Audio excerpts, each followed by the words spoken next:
Alright, here we are again with another update. I know it's been a little while. Things have slowed down a little bit. Had a little bit of a hitch. The old saw is true. If it turns black, it's broken. So here's our progress on the kitchen.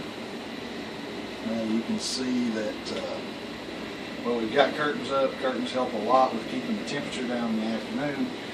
I closed one curtain earlier and the temperature in the kitchen dropped 2 degrees. So that's definitely helpful.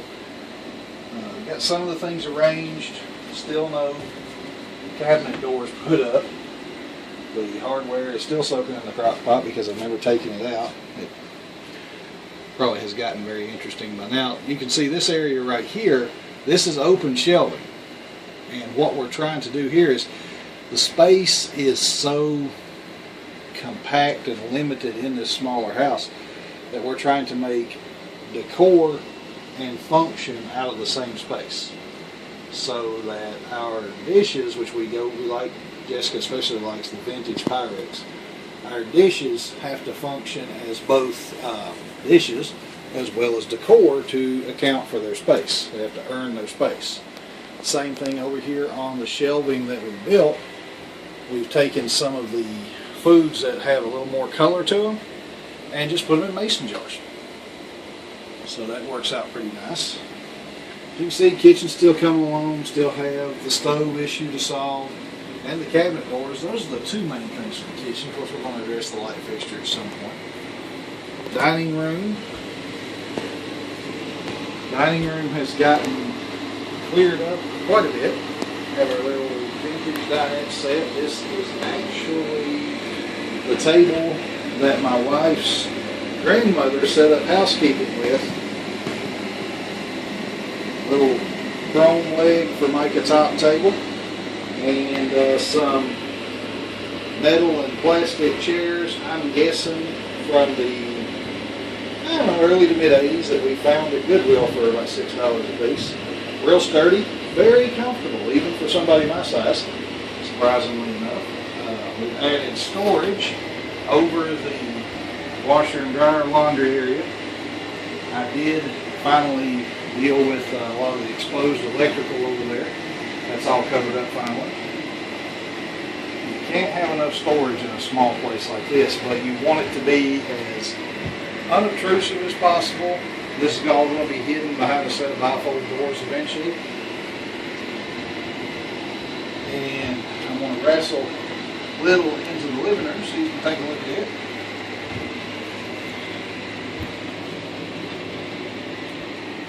The living room is pretty well set up, how it's going to be set up. Still have, a little more of the decor to place. We've got, more pictures, artwork, that sort of thing. Don't necessarily use your typical items for decor around here. As you can see by the vintage newspaper ad, that's Jessica's favorite car, so I surprised her with that one day. Found that in some old toys I bought for eBay. The curtains are a vintage style curtain. They actually had the pleats pinched in at the top originally, which made these panels actually not wide enough to cover these windows. Jessica set and pulled all of the pleats out, and then we attached them with pinch hooks, and she had to do some stitching, little edge stitching, that sort of thing, for things that started coming loose. But overall, it cleaned up really nice. Four panels. Four panels. Goodwill for $18. Yeah, $18 at Goodwill. And they're lined. And they are lined. Brought the thermometer in here. The difference with these curtains in the living room during the daytime, especially when the sun's shining, close to 10 degrees. So curtains do make a difference, and a lined curtain with a reflective white backing, there's a balance you got to find, because you do want natural light. Makes the place feel bigger and feel more comfortable, but the direct sunlight brings heat with it. But no, you cannot have the fan. This child is a fan of fans. He loves ceiling fans. Maybe a little obsessed with them. Coming down the hall, we'll get a look at the bathroom. We have a door. Hallelujah. And the bathroom has actually kind of gelled together pretty nicely. Still have some shelving to put up. We have, and of course, the towel rack, that sort of thing. Working on all that as we go. Big boy's room.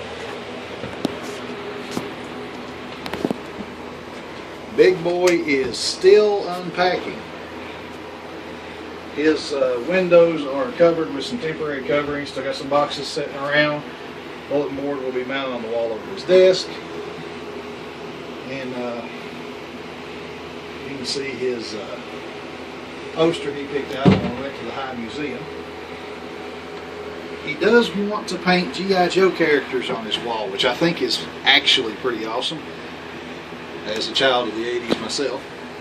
And he wants to paint Cobra Commander over his headboard so that whenever he sees the G.I. Joes, he's with Cobra. And on to little man's room.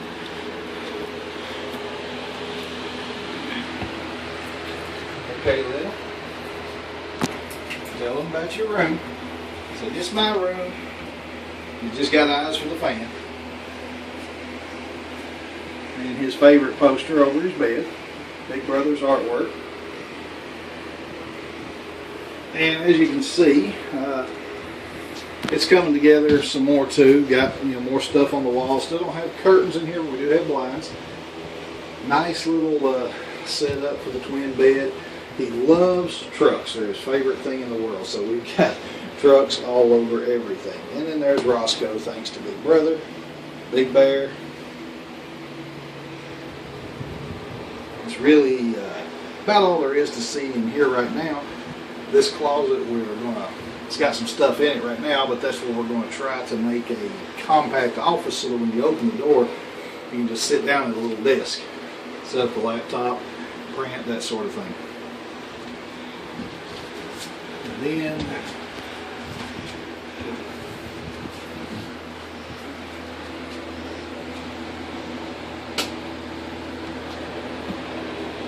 hi, Lil. This boot is still taking some getting used to. Then we're in Mom and Daddy's room. Door still waiting to be installed. Everything else coming together. The room has become very warm and inviting, especially during the day, afternoon, when you've got a little more natural light coming through. You don't even need to turn the light on until it gets too warm. It just, it's really inviting. Everything's coming together really nice. And that's where we're at for now. Hopefully things will move a little faster now they got this boot on and I'm not fighting my foot. But anyway, we'll keep you updated and say bye-bye, Lil. Bye-bye. Bye-bye.